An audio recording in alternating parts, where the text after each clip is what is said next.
Hey everybody, Pete A. Turner, executive producer and host of Your Break It Down show. Today's guest is a returning guy. It's Chris Thomas King, who is a world-famous blues musician, actor, author, and blues historian. He's been on, I think this is his third visit to the show. Now, if you're not sure who Chris is, you've absolutely seen him. If you watch the movie Oh Brother, Where Art Thou, he was the accompaniment, the guy they picked up at the crossroads, a la Robert Johnson, which is apropos because Chris is one of the preeminent blues musicians in the industry. He's won multiple Grammys and leads the way with what the blues are and were. He's also a recognized historian. The Smithsonian references him when they want to understand the blues, partly because he's a multi-generational blues musician.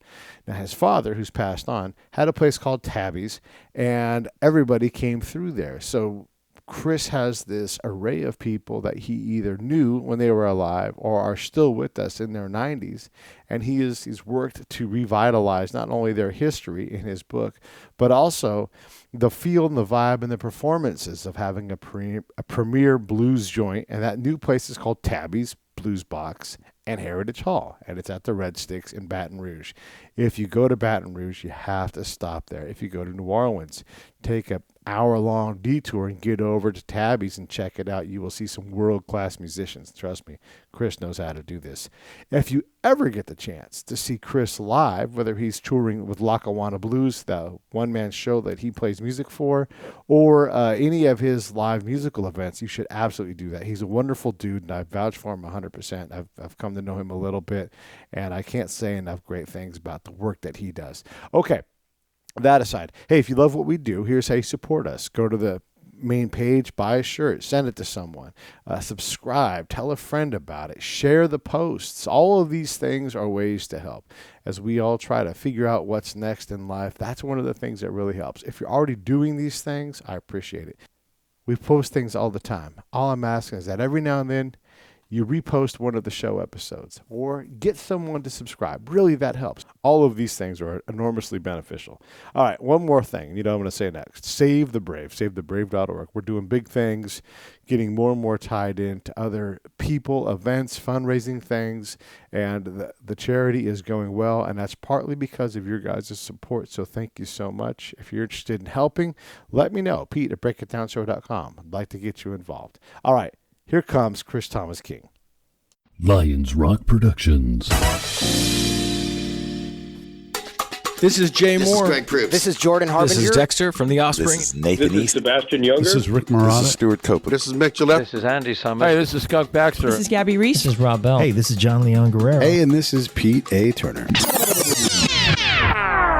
This is Chris Thomas King, and you're listening to the Break It Down Show.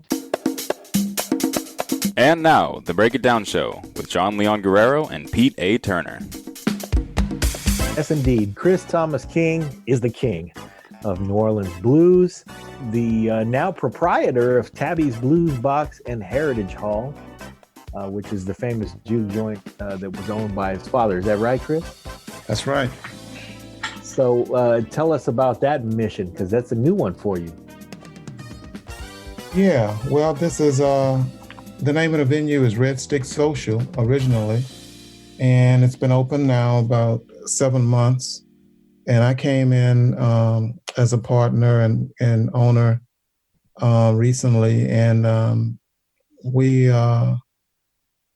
this venue happened to be, it's a restaurant entertainment venue. It happens to be just down the street from where the original Tabby's Blues Box once stood, and so it was a great opportunity, and I'm very excited about getting Tabby's reestablished there. So Baton Rouge has a new joint, and it seems like it's going to be terrific. And how long has it been open? It opened over the summer, like around July of 2019. Oh, so my goodness. It's been open for a minute. Open about 6 months. Okay. And so how are things? Are things shaping up exactly as you had envisioned? No, not quite. No, not. I wouldn't say it like that. But I would say things are shaping up. This area that the club is in, like I said, the original Tabby's opened there in 1979, and it was raised by the city around the year 2000. My father, Rockin' Tabby Thomas, for people that don't know, was a blues musician and recording artist. He recorded for Excello Records, same label that recorded, people like Slim Harpo and many others that did like Louisiana blues during the 50s and 60s. And he was a juke joint owner, basically. During the latter part of his career, he was most famous for kind of resurrecting and kind of inspiring a new generation of Louisiana blues musicians. And he had that club for about 25 years. So that's where I learned to play. That's where I learned everything I knew about the blues and was initiated there and that type of thing. And so ever since he closed that place, and then my father since passed away, but ever since that place closed, I've always been working toward and looking for opportunities to revive it. So when this opportunity came along, I was ready for it. And the thing about the Red Stick Social, the website for the club is redsticksocial.com. And we're in the process of installing artifacts from the old club that we were able that I saved, some emblems, from my dad. Possibly his guitar will be encased in there. We have some images of myself and some things over my career in there and stuff like that. And like I said, it's a restaurant. It's a 5-story building. I mean, this was a $6 million project, so this is like it's not your grandfather's juke joint, so to speak, Wow. It's a 5-story building with a rooftop bar and a rooftop patio. It has bowling alleys. It has bowling lanes on the second floor. And it's full restaurant. The music venue. The only issue that I really have that is throwing me off a little bit is this was a 100-year-old electrical plant that was renovated with tax credits and things. It's in what we call these days a historical district, an impoverished area, but people would call this gentrification.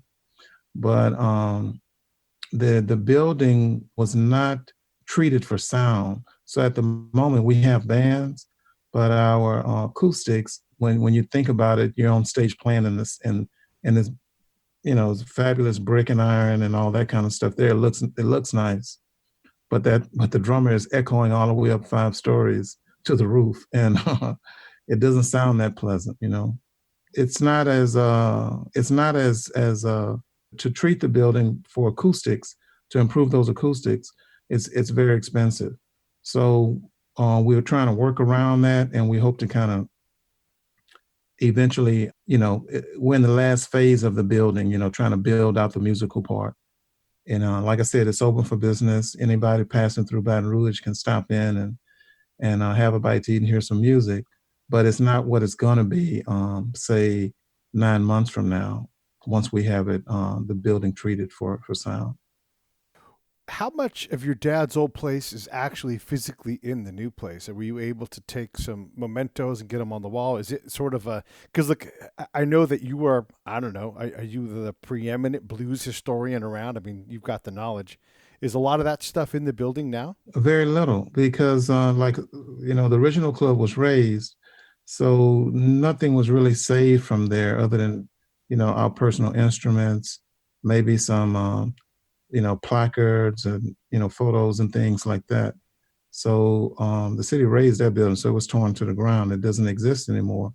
But then he relocated downtown and he was downtown for about 4 years.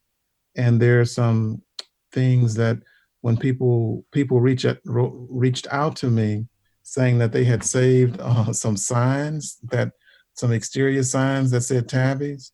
And a lady said that her mother had it in their garage for the last 15 years, and just out of the blue, before they even knew I was opening this place, just called me and told me they had this for some reason. So I went over to Walker, Louisiana. We picked that up. And so we have that. Like I said, I have my dad's guitar and, some other, memorabilia. I'm not sure if I'll hang a lot of gold and platinum records in there. I mean, old brother did go diamond, and Down from the Mountain was my first gold record. And, so I'm not sure if I'll go that route or put, awards like country music awards and all that kind of stuff in there, or Grammys or something. But I do want the images to kind of tell a story if I can do that. And so the images that we have in there right now, kind of tells a little bit of a story. There's pictures of me and my dad. There's a really cool picture of me and Buddy Guy and B.B. King on the wall there. We're working that out as we go. Yeah, I imagine you'll continue to find things in people's garages and portfolios as folks pass. How your dad's place was around for such a long time. Surely the performers there a lot of those were old timer guys. How far back does your immediate experience with those musicians go? Like you're just, because of what Tabby's was, you must be just deeply steeped in the history and the tradition of that whole the whole genre. Well, I think, as far as Louisiana blues go, ostensibly anyway, it goes back to the 1950s, ostensibly, that is what the public believes, that, the blues started in the Delta, and then later on, you got Louisiana blues musicians like my dad. So they see my dad as kind of being a pioneer of the Louisiana blues. And a lot of people just believe it started right there with him and Slim Harpo when they started making records in the 60s for Excello Records.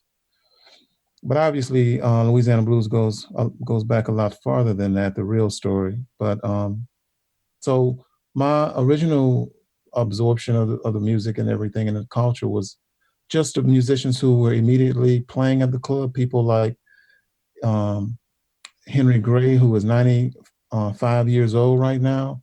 He's not doing so well, but he's 95. He's still with us. Piano player who played with everybody. He moved to Chicago for many years and played with a lot of people. And then, he relocated back to Louisiana. Silas Hogan and Guitar Kelly, guys who also recorded for Excello, and they also recorded for our Hooley Records. And, there's Clarence Edwards and, the Neal family, Kenny Neal, Rayful Neal, and a whole family of musicians there. And I could name quite a few others, but yeah, these were musicians who weren't connected necessarily to the early roots, I would say, directly. At least we didn't think about it that way back then. But now that I've gotten older, and now that I look back and have learned and traveled and stuff, I can see the roots and the deeper connections. But at the time, we were just having too much fun, and just the original Tabby's Blues Box wasn't really it wasn't a museum or anything like that. It was a real juke joint that people danced and drank and partied and had a good time in. So it was really all about Saturday night and Friday night.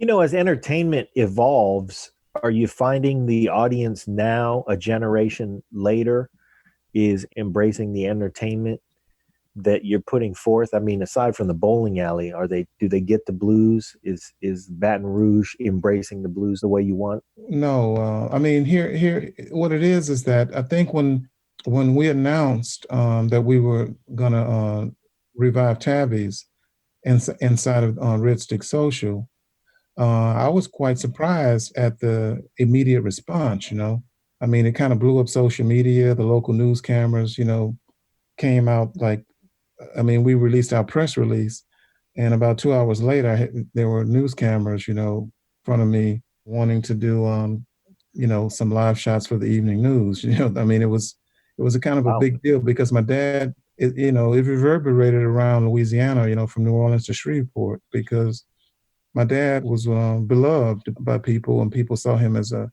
cultural icon. The way that maybe Dookie Chase is thought of as a restaurant operator and chef in New Orleans, the late Dookie Chase.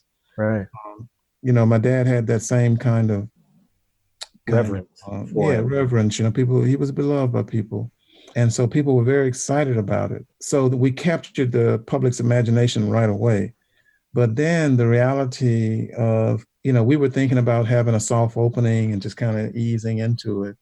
But the public expectations for what we're doing is probably put a lot of pressure on me, So the blues business is not, we don't have the kind of built-in audience that we might have had, back in, say, the, 80s or whatever, because just guitar music in general is not, the most popular music, no matter who you are these days, let alone, blues guitar music. And the blues is, no doubt about it, the guitar is the most dominant instrument in blues these days, and has been, since the late 50s and 60s, 70s, Sure. And a lot of young people, say college age people, they are not as aware, or connected, to this style of music. And but if they're exposed to it, once they come into the club and they hear it, of course they're gonna dig it. So it's gonna take, it would be one thing to move from one venue to another one, without a lot of time down. But Tabbies have been going off the scene for, since, almost 14 years now. Yeah. So we've lost a generation, but there's a lot of people who remember the original Tabbies who, are fans of mine and, just like to have a good time and like live music. And that's what we're going to cater to.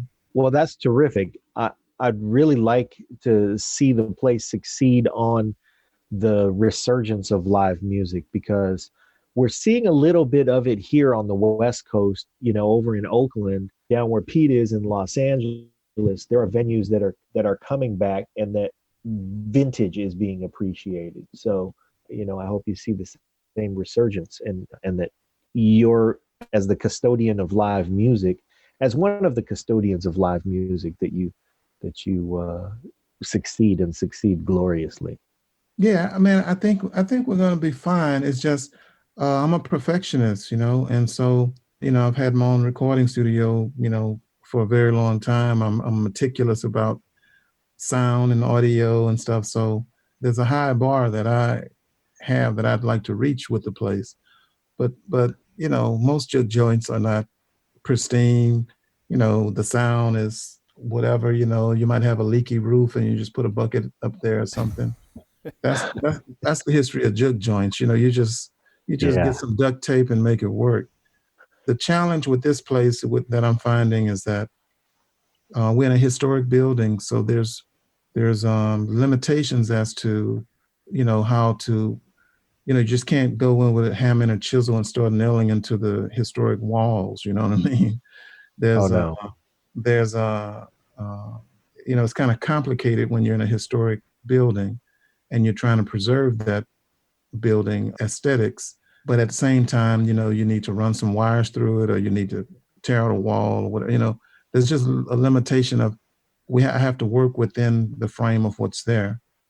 And and as far as the acoustical treatment, it could run anywhere from 50 to 75 grand. That just that alone, is kind of not normal juke joint type of budgetary, things. You know what I mean? Yeah.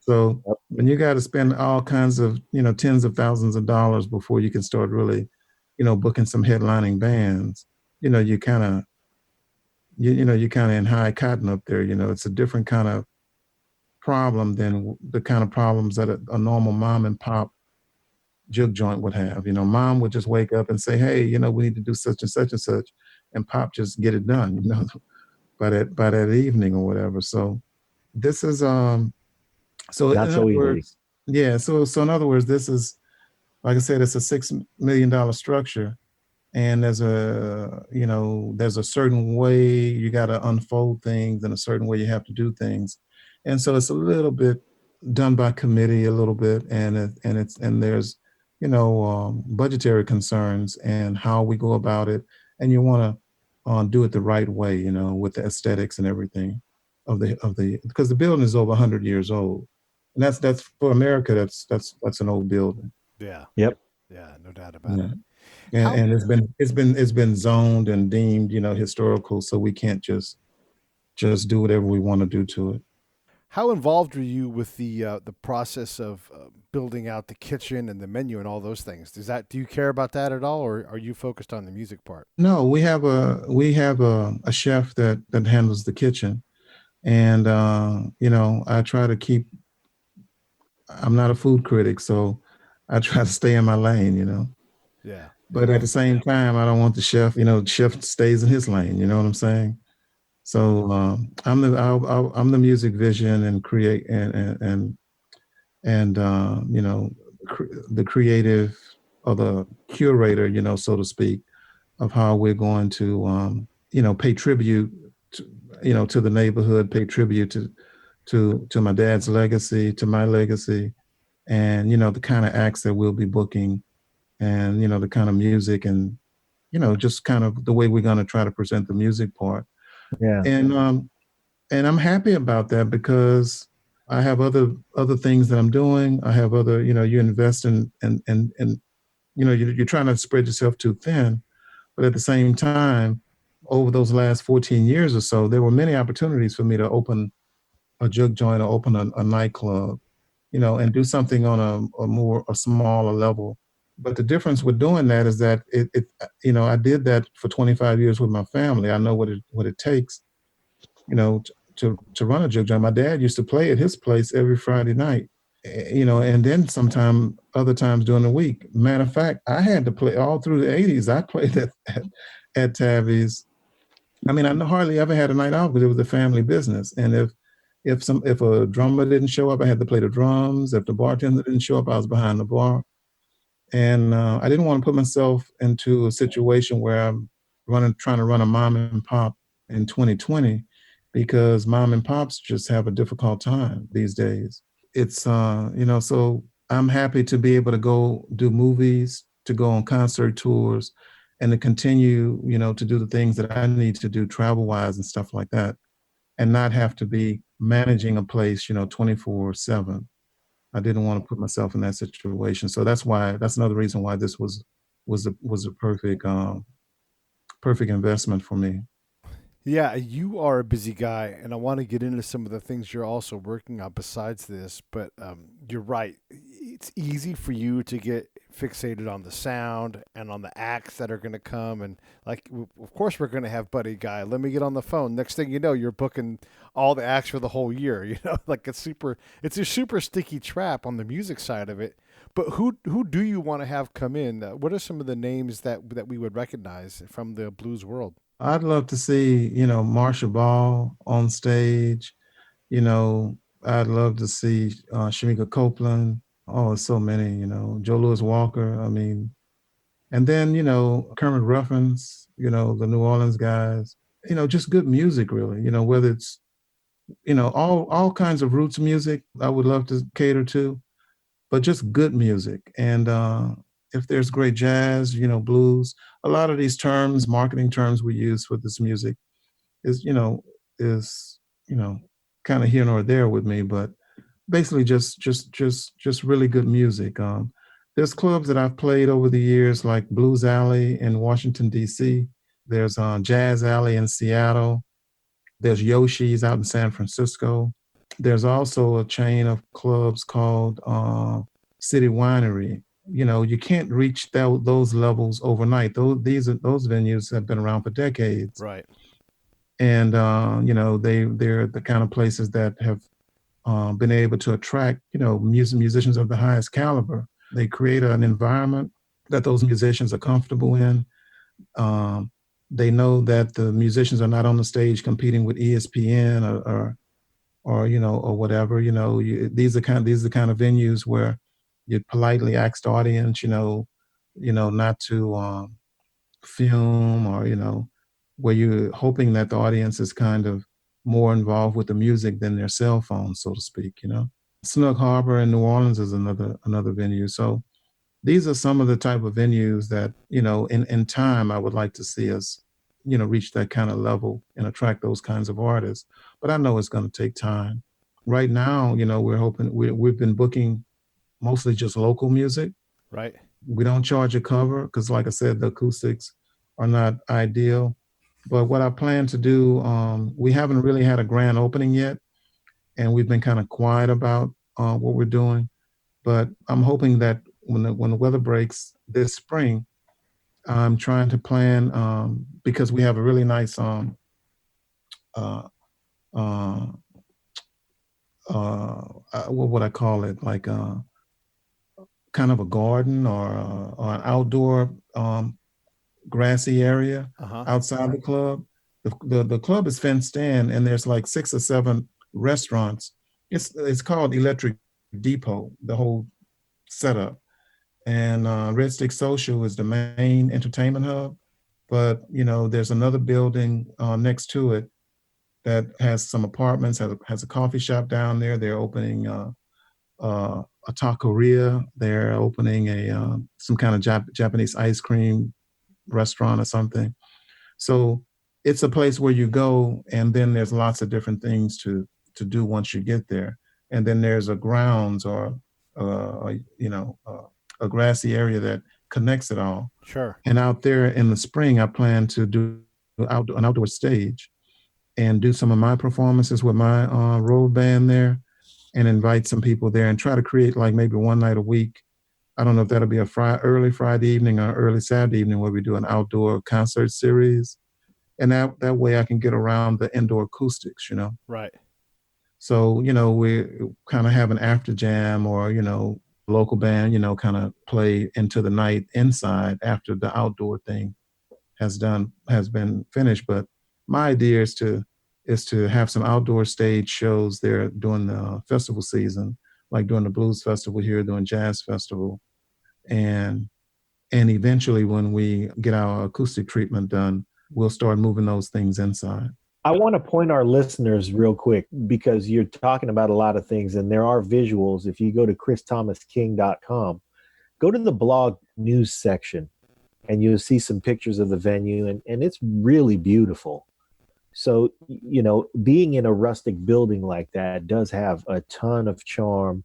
And really, I mean, the way that you describe those venues is perfect. And I would add that it's a place where music lovers go to listen to music, and everybody tends to be very respectful of the artist, and it makes it for a special experience. And really, that type of experience is easy to imagine in this location. So I'd like just our listeners to go to christhomasking.com and read every word on all those pages. So go to the blog news tab and you'll see pictures of Red Stick Social. You see the indoor stage and you see that outdoor grassy area that you talk about. I live in a town in the Bay, about half hour out of San Francisco, and I go to Yoshi's a lot for that experience. But we also have a venue out here that does an outdoor concert series when the weather's nice. And I hope that Baton Rouge embraces what you're delivering there, because it's really a special experience to get music outside, as you know, and I hope that everybody there will go and enjoy that, and that audience will grow over the years. But there's no reason for it to be tremendous in that first year. And as you start to see that happening, are you sort of setting the table so that you stay home more? Yeah, I mean, I haven't played there yet, but like I said, but it can, I'll be playing there several times a year, I mean, no doubt about that. But once we get it, like I said, once we get the acoustics together, I'll probably, on just about any night, even if Shamika Copeland's in there, if I happen to be in town, who knows what might happen? I might hop on stage if she'll let me. And who knows, here's the thing. I grew up around there. I mean, there's a lot of poverty in South Baton Rouge, The history of Red Stick Social is located in a place not only down the street from where the original Tabby's was, it's like located on 15th Street. Tabby's was on 13th Street. So this is a neighborhood right by the train tracks that I grew up throwing rocks at that train as a little boy. I mean, I walked those streets, for years with my guitar on my back, going to and from the blues box. So this is my neighborhood. And, I've always looked for a way to try to give back, to try to, do something positive. And I think it's important to keep those stories alive. And if you're in a position to do something to tell those stories, and to not just let that rich culture just be forgotten, because that's what happens if nobody um, continues it. And it's just one story. I mean, there's others. There's other people that are from that area that probably have their own unique thing that they can contribute. An art gallery or who knows what. But this is what I can do, and I'm all I can do is try to do the best that I can, and hope the public support us. And if they do, we'll have a lot of fun, and it'll be rewarding for everyone. But it's all you can do is try to do your best. How give people a chance to come out there from New Orleans? How hard is it for someone who's visiting for a convention or whatever, and they want to come out and check it out? What's it like to get from New Orleans to Baton Rouge? Well, first of all, speaking of conventions, that's our main thing. We have this huge facility, so we're booked all the time for private parties, corporate events and things like that. And right now, that's really the bread and butter of what's happening there. So anybody out there who that need a facility to host a party, host a meeting, host some kind of convention or whatever they're doing, a lot of that we can cater to. But as far as getting up here, I mean, really, anybody who's been in New Orleans and haven't been to Baton Rouge, well, we're about a good 50 minutes from the New Orleans airport. Baton Rouge is, where the club is located. It'll take you about 50 minutes to get from New Orleans airport to Touristic Social. You would just exit on the downtown Baton Rouge exit. But instead of going toward the river, you take a right, and it's right across these railroad tracks. And you see this huge building lit up, and there's lots of parking. And like I said, the food is really good. The atmosphere is really great. And one of the cool things, I mean, the rooftop bar is my little hangout. And I think I'm going to, rename that some type of speakeasy or something, because it's, I think if you come in there and you only hang out on the ground floor, you might not even know what's up there. But if you go up to the roof, there's a bar and there's a rooftop patio, which is kind of my that's where I like to hang. All right. I like it. Yeah. Yeah. I mean, you want to go to Chris's joint up top in the speakeasy. I love it. Yeah. Hey, you do keep busy. I wanted to ask you about, I know you're working on a book. You're always on the road. You were I saw you in LA doing the one man and accompaniment play that you did. Tell us what's going on with you right now, other projects. Hey, this is Pete A. Turner from Lions Rock Productions. We create podcasts around here, and if you, your brand, or your company want to figure out how to do a podcast, just talk to me. I'll give you the advice on the right gear, the best plan, and show you how to take a podcast that makes sense for you, that's sustainable, that's scalable, and fun. Hit me up at pete@breakitdownshow.com. Let me help. I want to hear about it. Tell us what's going on with you right now, other projects. Well, speaking of that play, let's deal with that. Lackawanna Blues. Fantastic. Yeah, Lackawanna Blues. Yeah, we did that, and you saw that out in Los Angeles. We were out there for a few months, almost 3 months in LA, doing that play.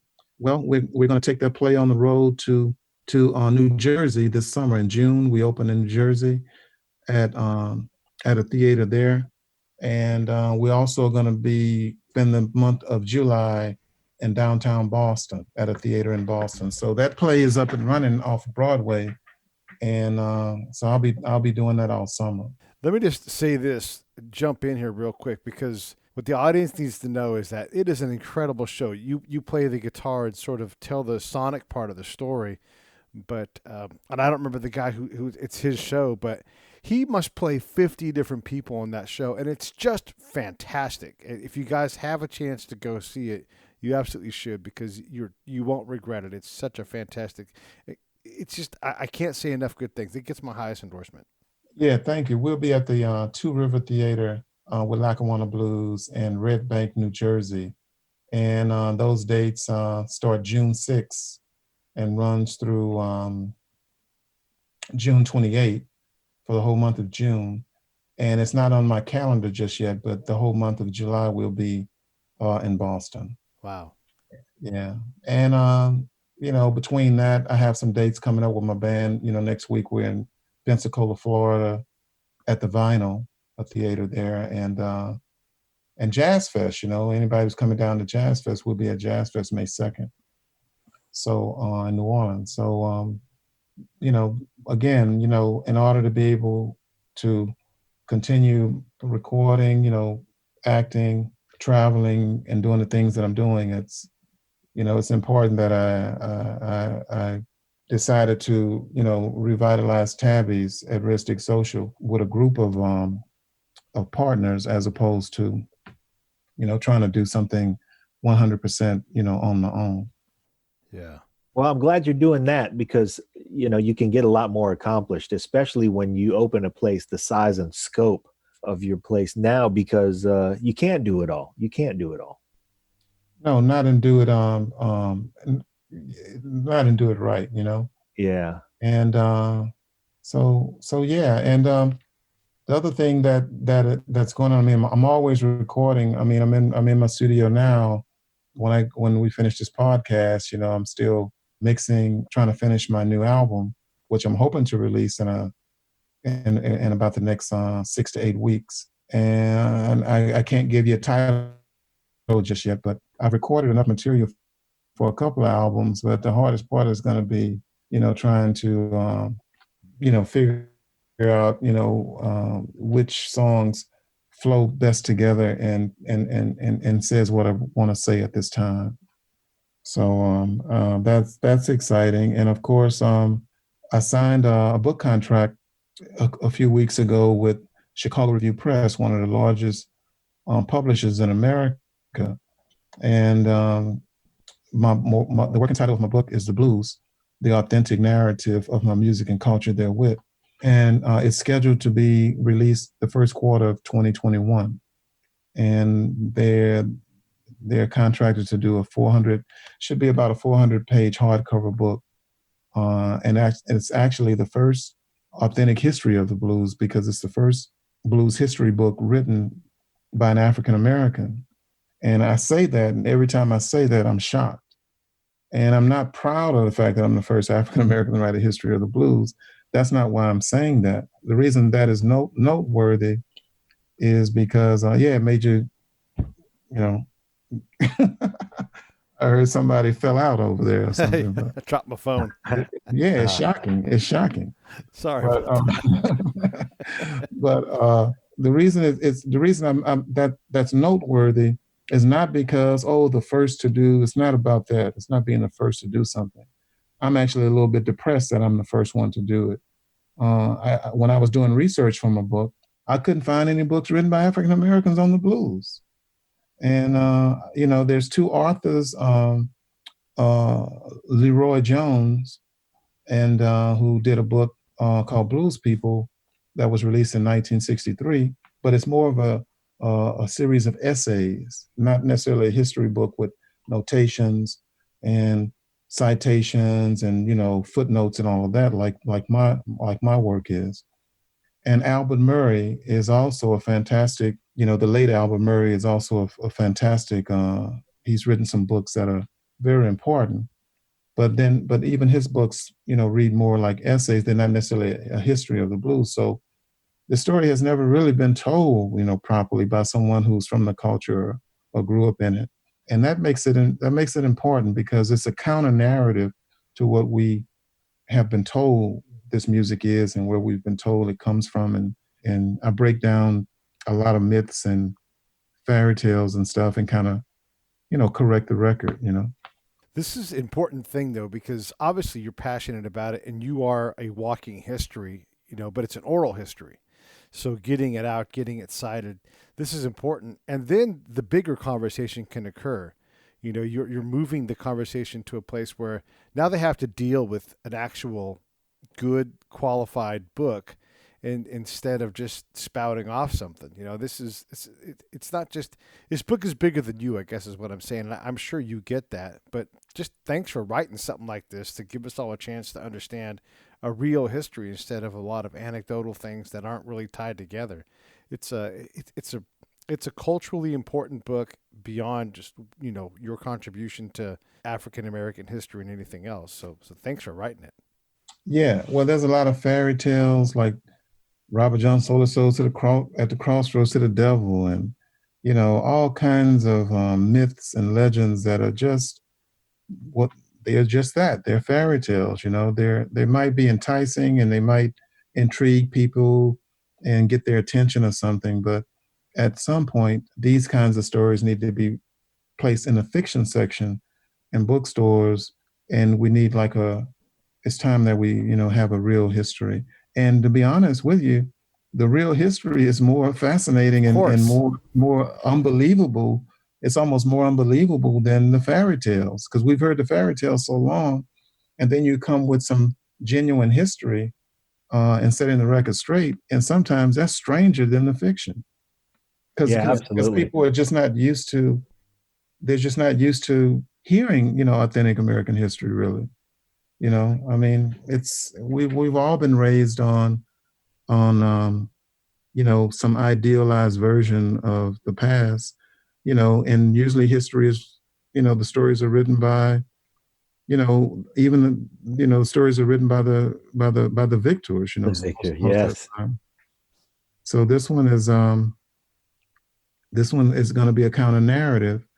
And a lot of times, the universities, the things that they've done for money, I found through my research, meaning that, in the early colonial America, you had the church was the dominant force, and if you wanted to build Harvard or build your university and expand it and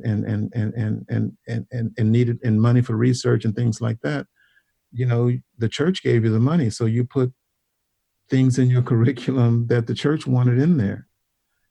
And, things like African Americans are cursed, because of such and such and such, or whatever.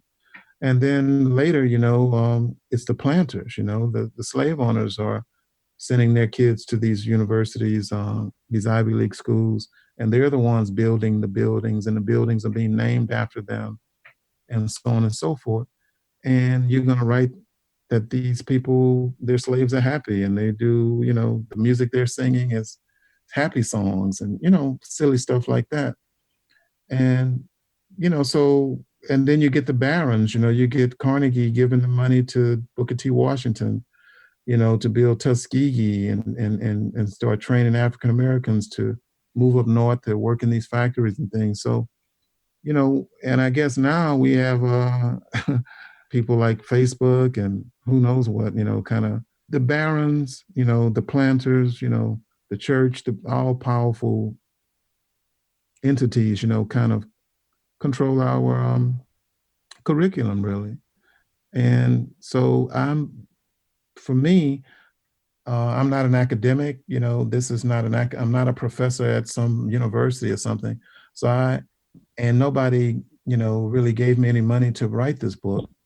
So I'm not beholden, to a lot of those narratives, or I don't have to worry about biting the hand that feeds. So I can just put it out there, as the facts lead me to do it, It's a good thing that you're doing it too, because it's very possible at this juncture that had you not done it, maybe it doesn't get done. And that would be a terrible travesty. Instead, I will say that we have a chance now for the actual victor to write the story.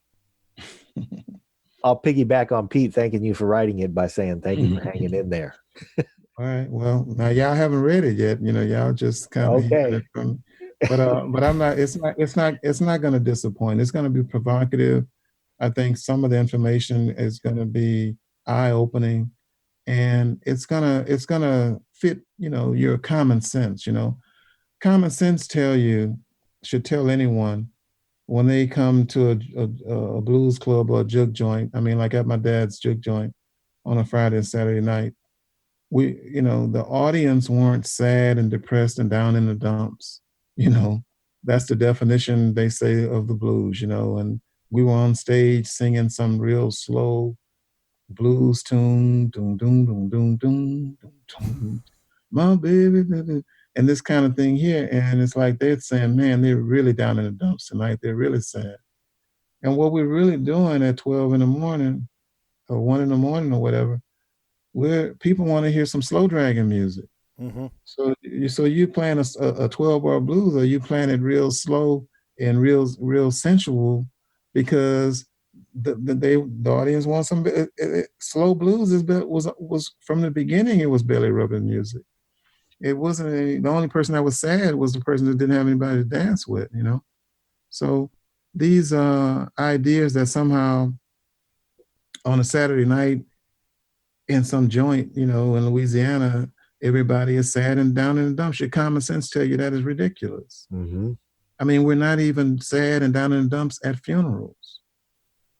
Right. I mean, once the second line gets going, I mean, even at funerals, people are having a good time. So, I mean, why would we get all dressed up and go out to a joint on a Saturday night and be depressed? I mean, it just don't even, your common sense just don't. But then when we were slaves, we were happy. We was doing it. It was happy music.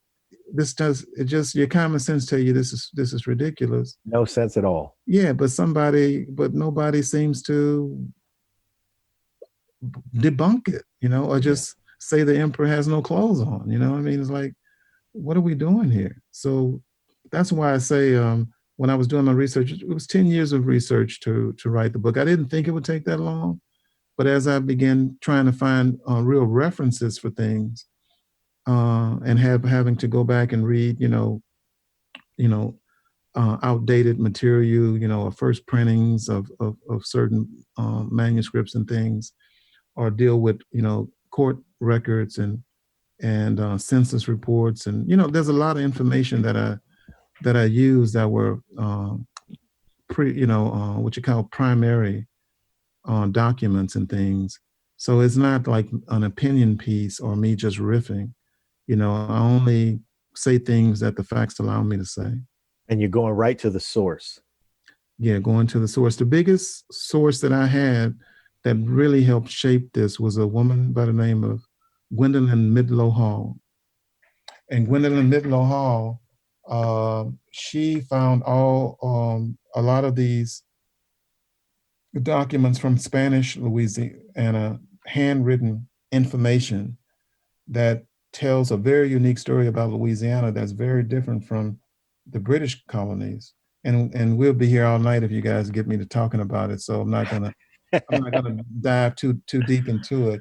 But I would just say, Gwendolyn Midlow Hall is somebody that, if anyone is interested, she has some books and she's done some amazing research that is the actual handwritten material that survived from the Spanish period of Louisiana, that really lays out what the Creole African experience was like in Louisiana, and gives a lot of context and a lot of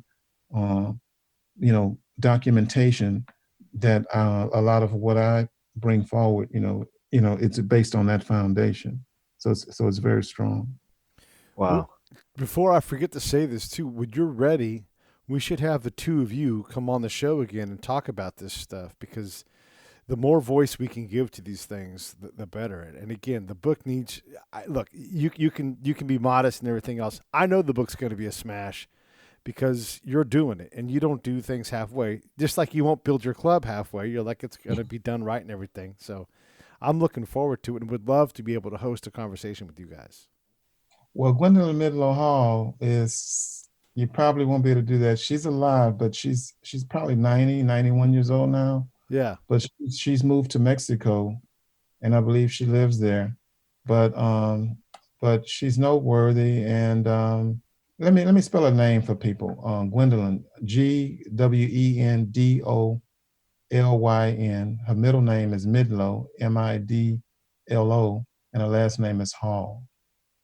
And if somebody is interested, all you have to do is Google her. You'll see articles from the New York Times.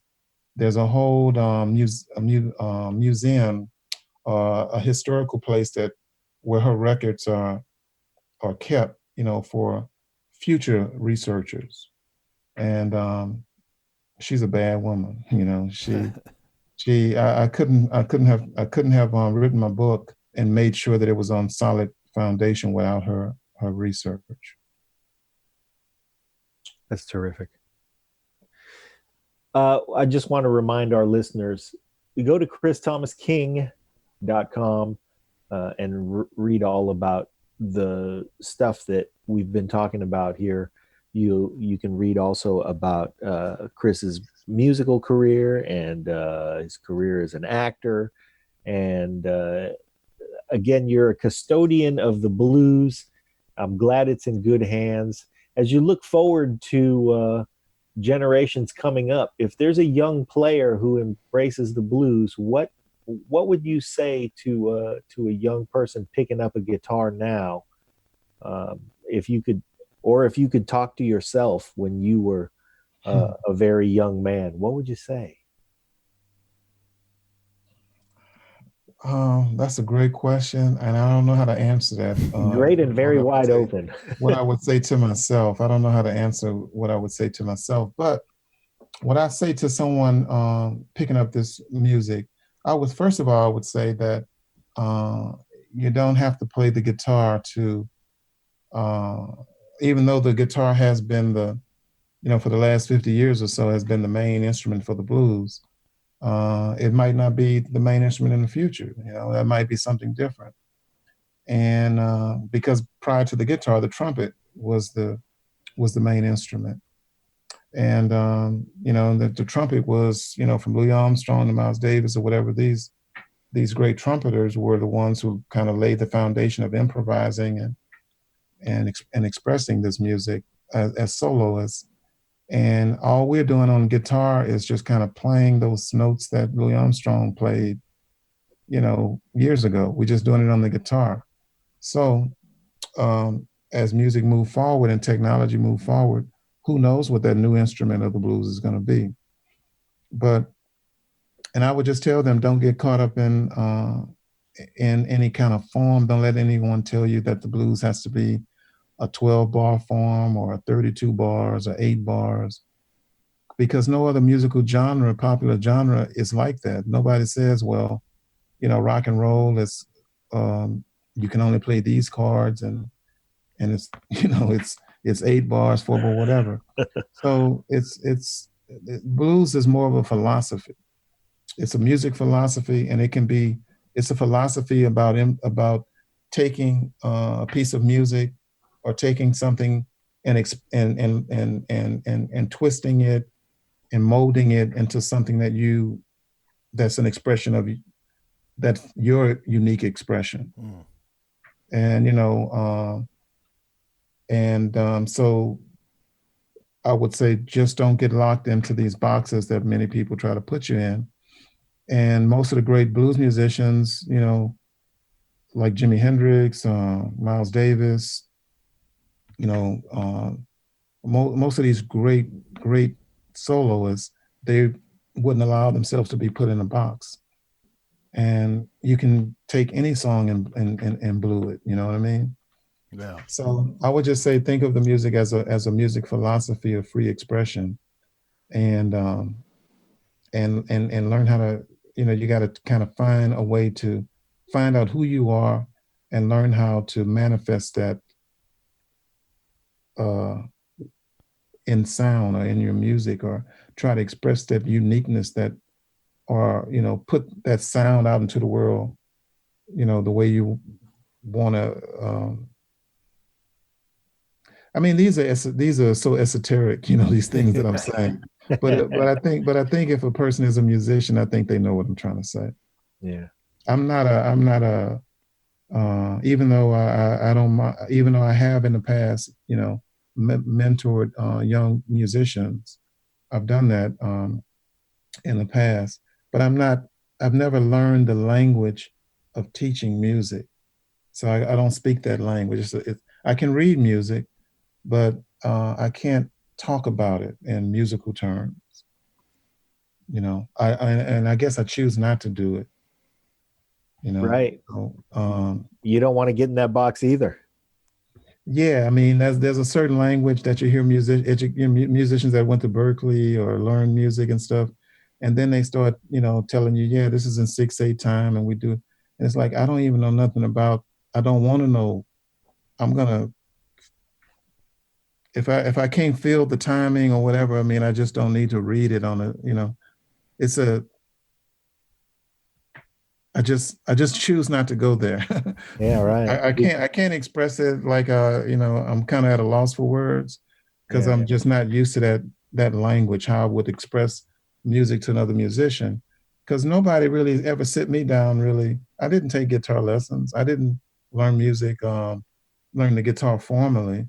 So it was more of an apprentice. You're just hanging around musicians. You go run and get them some whiskey from the store, and some cigarettes, or you just are allowed to kind of be in that space and absorb what they're doing, be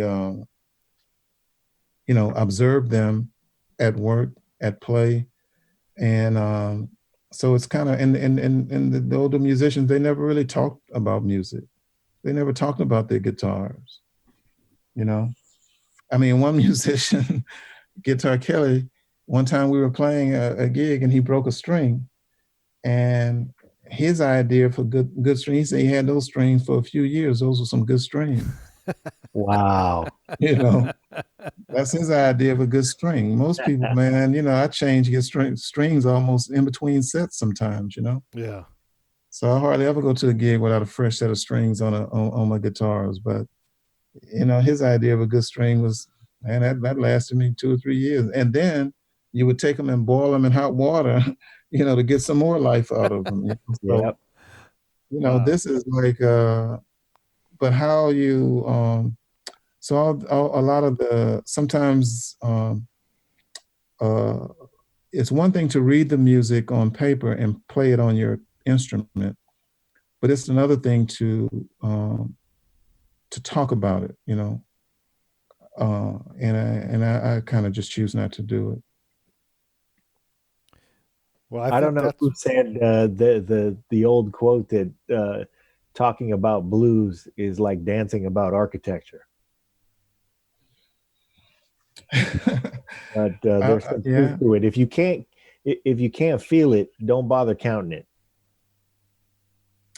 Yeah, I mean, because we're talking, because you're talking voodoo, man. I mean, how do you explain something that's so spiritual? Something that's so you can't really put it in words. It exists, kind of in a spiritual place. Yeah. So I mean, so when you get excited or you start taking that solo, that's just like the woman in the voodoo ceremony. She get the spirit. The spirit comes in her. And she gets the spirit, she gets, happy, and she gets to, shouting and fainting or whatever she's doing until she just get exhausted and just kind of faint or fall out, So, a guitarist like me, I mean, I get the spirit, and I just might go off, man, for like 30 minutes wailing, you know what I mean? Right. And I can't explain to you what I just played, or I was playing this scale and I was in this mode and all. I mean, I don't even think like that, That's not even what I'm thinking about. I don't know what mode it was, you know what I mean? I mean, I could sit down and rewrite it out and all that, but then that's here nor there because that's not even what it's about. Right. You don't want to miss it. Yeah, it's not even, that it's a cultural thing. And so you really got to be initiated into it or welcomed into the culture, not so much because you want to, it's not so much what you can get out of it, but it's what you can give to the culture, what you can bring to it. What offering can you bring to the blues? That's is what is going to have you stand out. But if you just come in there saying, well, what can I get, out of this so that I can take from it, It's about what you can give to it, and if you give your heart and soul to it, the audience is going to know that. you know I mean, when John Coltrane started blowing and he get lost in his music, you know what's going on. You might not be able to explain what's happening, Yeah. but you know what's happening. You know what I mean? Jimi Hendrix get lost in that music, you know what's happening. Yeah, he say he's a voodoo child. He ain't lying about that. Right. This is sort of that contrast with those guys at Berkeley. And God bless, those guys are world class artists. But the guy standing in front of them, who's the feature, is the guy like you who can feel the music and isn't worried about 6/7 time or anything else. Your job is to get to that voodoo spot that you know, they've got to read it off of a paper. And again, world class musicians, a totally different approach. But how do you teach that voodoo moment without, it just isn't on a paper, Yeah, well, that's the whole thing with the music, is that it broke free from, the totalitarian, type of thing, because in the late 1890s, when blues kind of was invented out of New Orleans, um, you know, before that, you didn't just jump up and just start playing notes that was unrehearsed and nobody knew what you were doing, and they had to wait around until you finish, you know, soloing or whatever.